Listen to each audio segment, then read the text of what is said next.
My name is Gary Hurley. I work for a lawyer company in the City of London as a transport coordinator. My name is Melissa Hurley. I work for Redbridge Council as a respite care worker. Music to me means everything. It's my whole life. It means my wife, because I met my wife, as I say, at the Who show. It means so much to us. I mean, we love music, and music means love. Music is my drug. I feel sorry for the kids of today. Say they get married and 6 years down the line they're talking about this big silver anniversary, you know. Music is probably the greatest expression, one of the great art. Darling, this is a song that was playing the day we got together. I love lyrics. Fire starter, I'm a ratchet fire starter. You know, it's just, there's got to be an emotional content in it for me to really enjoy it, but I can see there's a place for all music. Yeah. I mean, and without the music, we never would have had the love between us. And I mean, that says Our the love, whole thing. Our love blossomed from music. My love opened the door.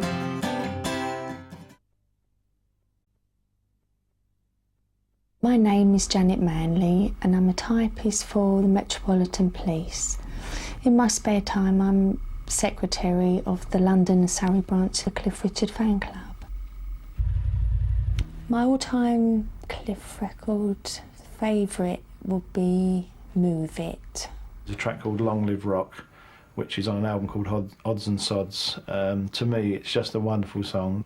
That's a tough one. There's so many. An Elvis Presley record called Good Rockin' Tonight. Neil Young, Freedom, I'm into at the moment. Probably be David Bowie's Hunky Dory. It's an album I never get bored of. It's tough. Records to me are like a photograph.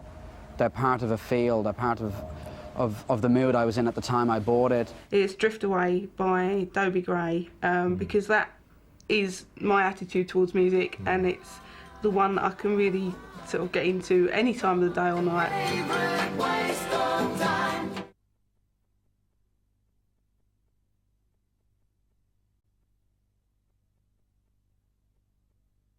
My name's Chris and I drive a London black taxi.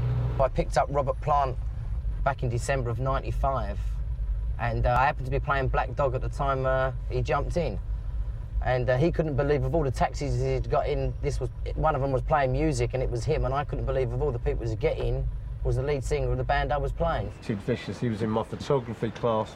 I feel I know Mark very well. Got to know Lydon, he was in my art class. I met Elvis there in Paradise, I hope. If I met Cliff, Pete Townsend of the Who knows of our existence. The Slits used to live in the basement and rehearse in my squat. He knows we're there. I started hanging around with Shane McGowan, right? He tries to avoid us. I started talking to Rod Stewart. At the end of the day, he comes to us and shakes our hand and says, and hugs us thanks for your help, we really appreciate it. And to us, that's great. Sly Stone, woo, what a guy. Everyday people.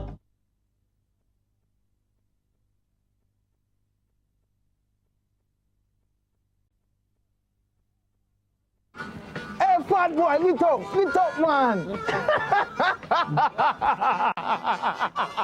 My name is Duke Basie and I'm the singing bus conductor.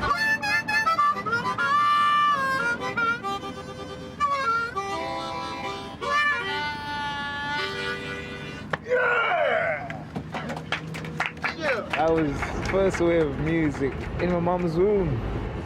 My mum, she used to take me to church in her stomach. I first became aware of music in 1967. Irish music. Driving around London in a Bedford van with my dad. Jiggity, jiggity, jiggity, jiggity, that kind of thing, right? my first memory of Cliff Richard is 38 years ago when I was 7. And I saw him on the television, and I've been a fan since then. Come on, pretty baby, let's move it and groove it.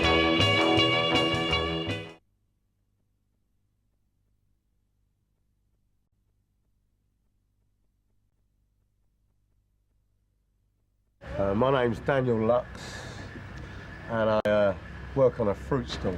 First gig I went to was at the Rainbow Theatre back in '71 or something. It used to be the Astoria Cinema. Got in there, it was a whole different scene. There were like people with long hair, drum kit up there, lights like that. Boom, boom, the Who came on. The Who did a really good gig. They opened the place and they smashed. They just did business. And this is a tie of Cliff's that I bought at auction. It cost me £40. It's something that I will always treasure. Oh, for God's sake, will you come on? The main attraction of Northern Soul music is dancing. Well, unfortunately, I'm not a dancer. I never have been. If music doesn't make you dance, you shouldn't be listening to that type of music. I love listening to music. Energy, I suppose, you know? Alive. I just love to listen to music. It's the rhythm. Music is the rhythm of life. It's always music.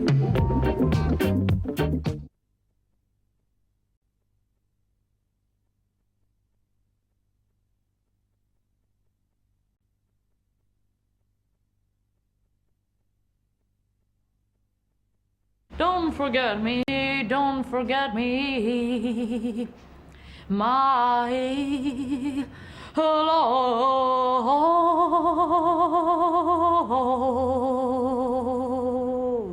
my love.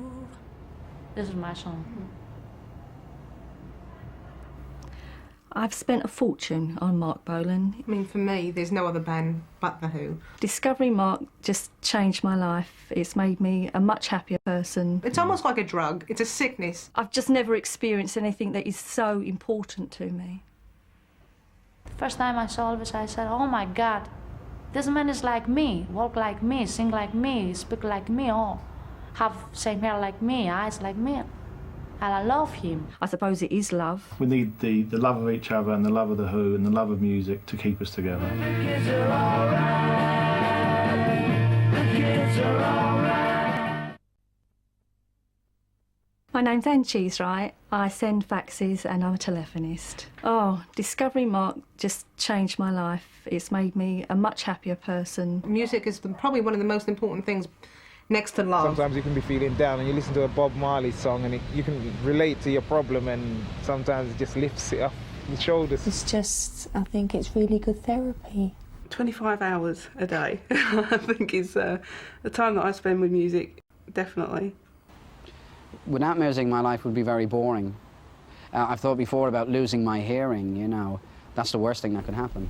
My life without music, would be terrible. Well, I'm addicted to music in a way that it started off as a hobby, and then it becomes an obsession, and then it becomes a disease, and there is no cure for music. You know, once you've got it in your blood, it's just, you can treat it, but it's a chronic condition. You know, music is for life, it's not just for Christmas.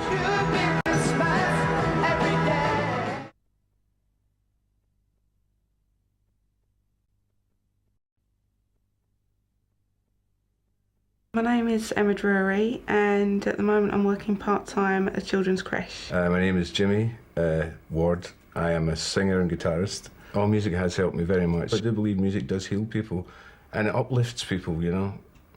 And it's just been my life. The Who actually brought the stage alive. With Bob Marley. Let's see, I think that might have been the first one years back. You know when you're up with the announcer on top of the pops? Just the excitement of their on-stage performance, it was just electrifying. And we were behind Tony Blackburn. Ozzy Osbourne in '87 at the Lees Cliff Hall in Folkestone with my dad. And we were like prodding his head, oh look, he's bald. The Rolling Stones concert I thought was very good. It's very good indeed, very enjoyable. He's turned around and gone, we don't ask you to come. And we go, oh, Tony, your breath stinks, man, and all this, and he had us thrown out of there.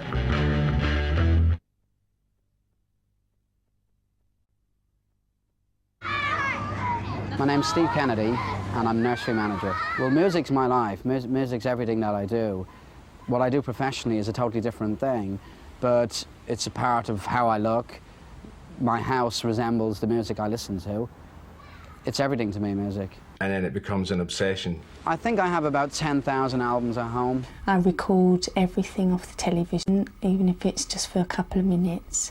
5,000 photos, I have 20 posters. Record everything off the radio. You can only manage your condition, you can't cure it. I always have a day off for his birthday. My second job is only to buy things about Elvis. It's my little shrine to Mark. My colleagues, they think I'm mad because I'm totally obsessed. No, it's not an obsession, it's a love.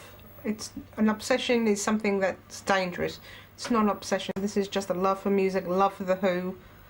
And it's just a hobby. Probably our prized possession is Roger Daltrey's tambourine. These are two of my Cliff Richard roses. We did some gardening last weekend, so rather than just throw them away, they were put in a vase. It's my little shrine to Mark. The picture has the date he was born and the date he died, and sometimes I just come up here and I do light the candles and think about him and talk to him up here. I think it'd be nice to have a bit more emotion in music, the way it was even when I was like a little tiny baby. Now my sister bought one rabbit and called this rabbit Elvis. And my mama loved Elvis as well, all my family love Elvis. When I'm doing interviews, I have one question that I usually ask. It's an icebreaker, but I ask people if they like Dire Straits or the Eagles. If they say they like Dire Straits or the Eagles, I tell them they won't get the job. Nice to meet you. Daniel Lux.